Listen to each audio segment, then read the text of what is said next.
ሰላም ጤና ይስጥልኝ። ይህ በጉለሌ ክፍለ ከተማ ኮሙኒኬሽን ጽፈት ቤት በየሳምንቱ እየተዘጋጀ የሚቀርብላችሁ ሳምንታዊ አበይ ዜናዎች ናቸው።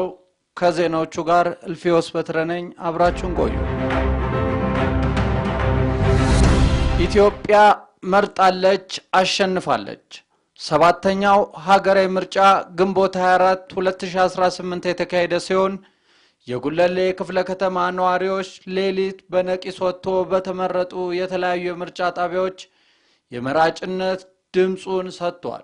ሰባተኛው ሀገራዊ ምርጫ የጉለሌ ክፍለ ከተማ ነዋሪዎች በሰላማዊ መንገድ ድምጽ በመስጠት ህጋዊ መንግስት ለማቋቋም ያለውን ጉጉት የታየበት መሆኑን ለታሪክ አስረጅነት ያስገነዘበ ነው። በተመሳሳይ ዜና በምርጫ ማግስት የእንጦጦ ቀጨኔ የወንዝ ዳርቻ ልማትና የአገልግሎት መስጫ በክቡር ጠቅላይ ሚኒስትር ዶክተር አብይ አህመድ ተመርቀው ለህዝብ ክፍት ተደርጓል። 597 ሄክታር ቦታና 9.6 ኪሎ ሜትር የሚሸፍነው የእንጦጦ ቀጨኔ የወንዝ ዳርቻ ልማት ለመዝናኛ፣ ለንግድና ለተለያዩ ማህበራዊ ኩነቶች ተስማሚ በሆነ መልኩ የተገነባ ሰፊ የከተማ መናፈሻ ሆኗል። የአዲስ አበባ ከተማ ክብርት ከንቲባ አዳነች አቤቤ እንደተናገሩት የከተማችን ነዋሪዎች እንኳን ደስ አላችሁ በማለት ይህንን ልዩ ሆኖ የተጠናቀቀ የእንጦጦ ቀጨኔ የወንዝ ዳርቻ ልማት አእምሯቸውን ዘና አካላቸውን ፈታ በማድረግ እንዲገለገሉበትና ረጅም አገልግሎት እንዲሰጥ መንከባከብ እንዳለባቸው መልእክታቸውን አስተላልፈዋል። ዜናው እንደቀጠለ ነው።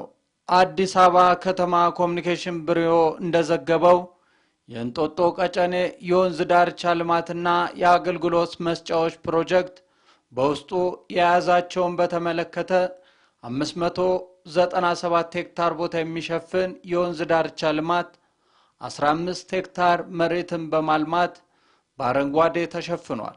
የ210 የቀፎ ዘመናዊ የንብ እርባታ፣ የአበባ እና የእጽዋት ጋርደኖች ልማት፣ 22 ኪሎ ሜትር የእግረኛ መንገድ፣ 8 ኪሎ ሜትር የብስክሌት መንገድ፣ 6.4 ኪሎ ሜትር የተሽከርካሪ መንገድ፣ 4 ኪሎ ሜትር የሃይኪንግ መንገድ፣ 2 አዲስ የተሽከርካሪ ድልድይ ግንባታዎች፣ 3 ነባር የተሽከርካሪ ድልድዮች እድሳት፣ 39 የውሃ መከላከያ ግድቦች ግንባታ በውስጡ አጠቃሎ መያዙን ዘግቧል።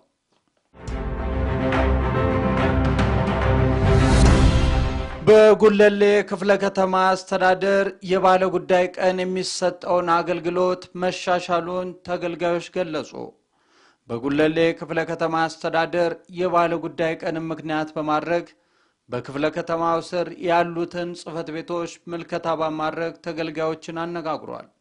የክፍለ ከተማው ኮሙኒኬሽን ጽፈት ቤት ያነጋገራቸው ተገልጋዮች እንደገለጹት ከዚህ ቀደም ይሰጥ ከነበረው አገልግሎት በከፍተኛ ሁኔታ መሻሻሉን አስታውቀው ባለሙያዎችና አመራሮች ከህብረተሰቡ ጋር በቀጥታ በመገናኘት የአገልግሎት ጥያቄዎችን በፍጥነት በመፍታት እየተሰሩ ያሉትን ስራዎች ውጤታማ መሆኑንም ገልጸዋል።